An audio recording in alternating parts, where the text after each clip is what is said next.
মেদিনীপুর পৌরসভার উদ্যোগে রাম মন্দিরের উদ্বোধন হলো মেদিনীপুরে। গান্ধীঘাট এলাকায় রাম সীতা মন্দিরের উদ্বোধন হলো।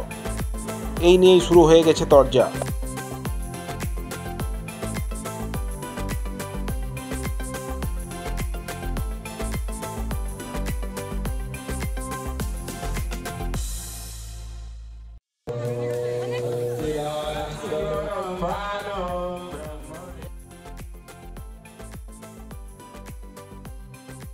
বিধায়ক জুন মালিয়া এবং দিলীপ ঘোষের বক্তব্য আমরা শুনব। অযোধ্যার রাম মন্দির উদ্ঘাটনে আমন্ত্রণ পাওয়া সত্ত্বেও যেতে চাইছেন না।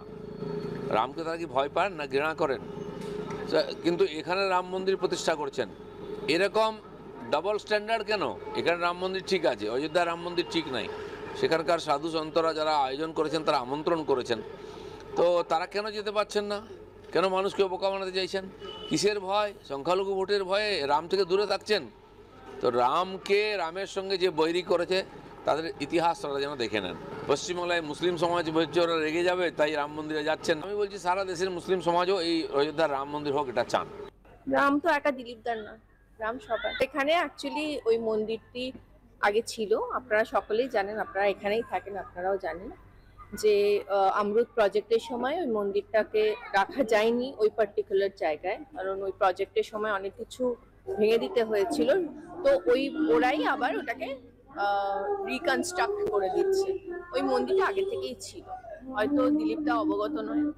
তো মন্দির ছিল, মন্দিরকে আপনারা সকলেই জানেন যে কোনো ধর্মীয় জায়গা যদি কোনো সরকারি কাজের জন্য যদি ওটাকে কনস্ট্রাকশনের সময় যদি ওটাকে ডেমলিশ করতে হয় তাহলে রিকনস্ট্রাকশনের দায়িত্বটাও ওনাদেরই ওপর বর্তায়। তো ওটা আজ একটা শুভ দিন।